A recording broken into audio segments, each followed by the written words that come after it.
Hey guys! Welcome to another episode of Financial Accounting Tutorials. Today we will be discussing Property, Plant, and Equipment Part 2.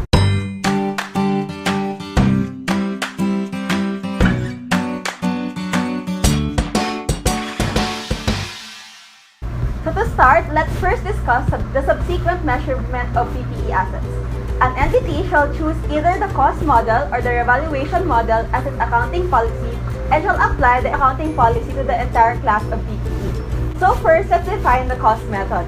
Cost method is the cost less any accumulated depreciation and any accumulated impairment losses, while revaluation method is fair value less any subsequent accumulated depreciation and any subsequent accumulated impairment losses. Under cost model, depreciation is a systematic allocation of the depreciable account of an asset over its estimated useful life. There are different kinds of depreciation under the cost model. First is physical depreciation and second is functional or economic depreciation. Computing for depreciation, an entity allocates the initial cost of an item of PPE to its significant parts and depreciates each part separately. An entity may choose to depreciate separately the parts of an item that do not have a cost that is significant in relation to the total cost of the item. Recognition of depreciation. First, depreciation charge, which is recognized in profit or loss, and amount computed as depreciation as charged as expense in profit or loss.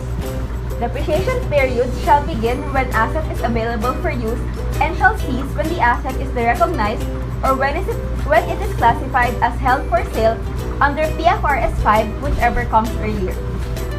Depreciation methods. First is a straight line method, which is depreciation is recognized evenly over the useful life of an asset.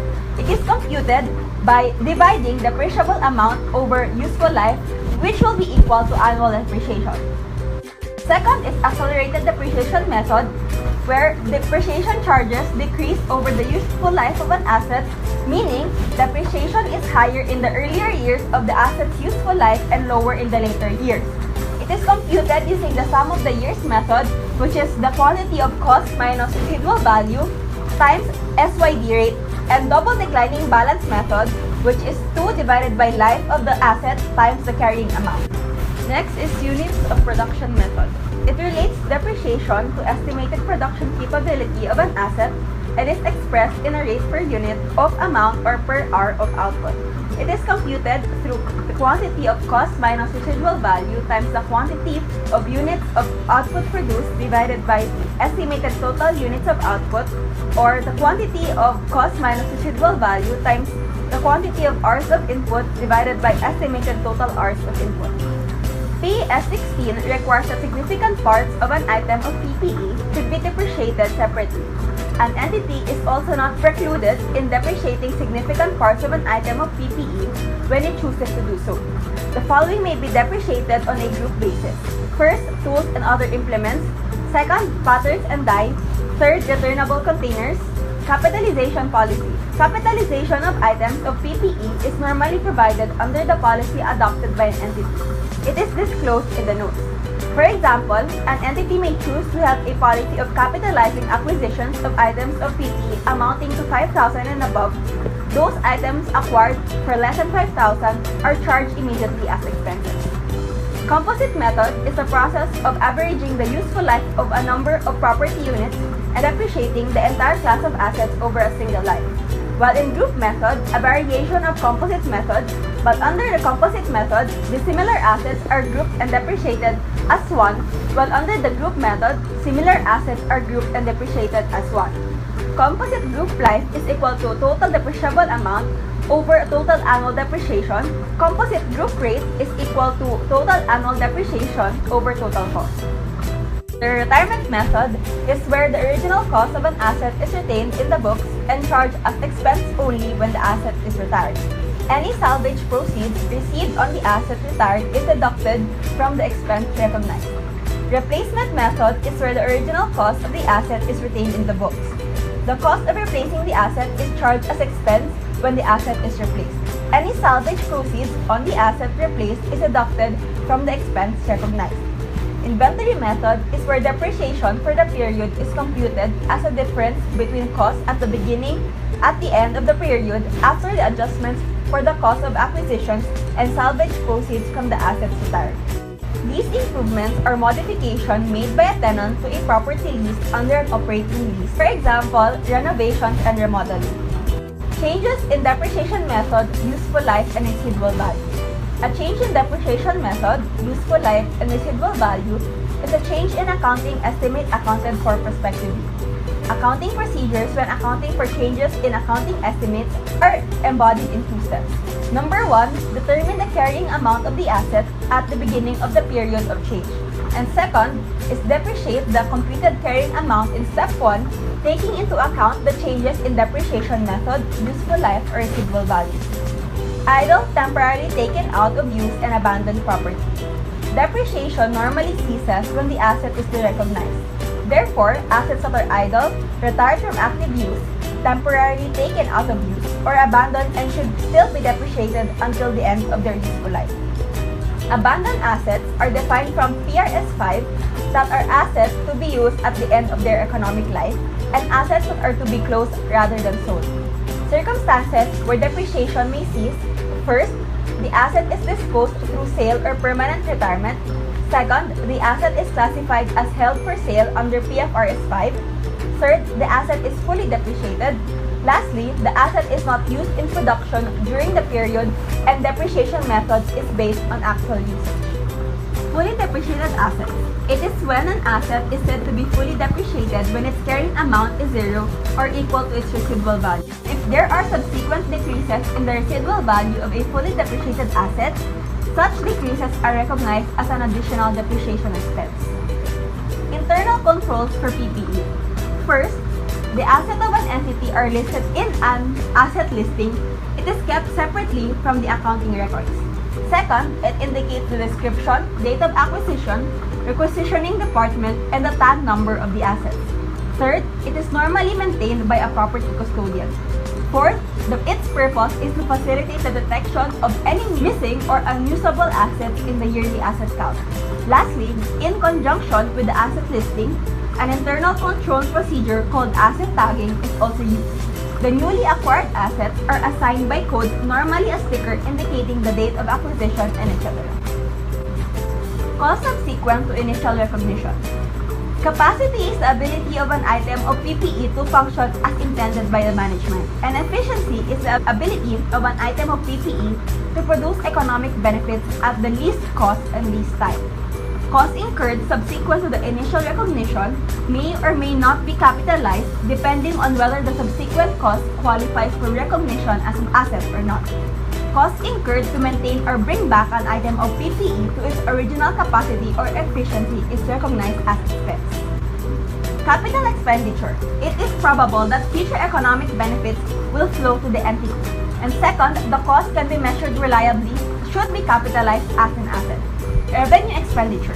The subsequent cost which provides economic benefits only to the current period and it should be recognized. It includes costs of day-to-day servicing which are recognized in the profit or loss as repairs and maintenance. Lastly, future benefits may be in the form of extension in the life of an item of PPE or increased capacity or increased efficiency beyond the original capacity or efficiency of the PPE. Major types of subsequent expenditures. First, addition. It refers to modification made on an asset that increases its physical capacity. The cost should be capitalized because a new asset is created. Second, improvement and replacement. Improvement or betterment is the substitution of a better asset for the one currently used. Replacement is the substitution of a similar asset. Third is accounting for improvement. If the improvement extends the useful life of the asset improved, the cost is capitalized by debiting accumulated depreciation. If the improvement increases the capacity or efficiency of the asset beyond the previous originally intended by management, the cost is capitalized by debiting the asset account. Fourth, accounting for replacement of major parts. Some of the items of PPE may acquire regular replacements, less frequently recurring replacements, or non-recurring replacements. Whether the replacement is on a regular basis or not, and it satisfies the recognition principle in PAS 16, The cost of the replacing part is recognized when the cost is incurred and the carrying amount of those parts are replaced is derecognized.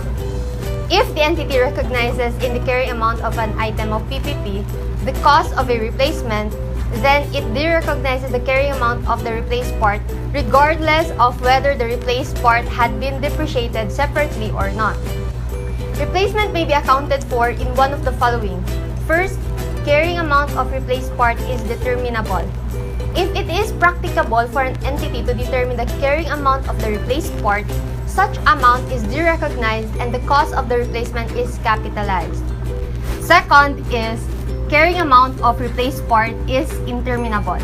If it is not practicable for an entity to determine the carrying amount of the replaced part, the entity may use the cost of the replacement as an indication of what the cost of the replaced part was at the time it was acquired or constructed. Fifth is major inspection. A condition of continuing an item of PPE may be performing regular major inspections for faults regardless of whether parts of the item are replaced. When each major inspection is performed, its cost is recognized in the carrying amount of the item of PPE as a replacement if the recognition criteria are classified. Any remaining amount of the cost of the previous inspection is derecognized. Sixth is rearrangement and reinstallment.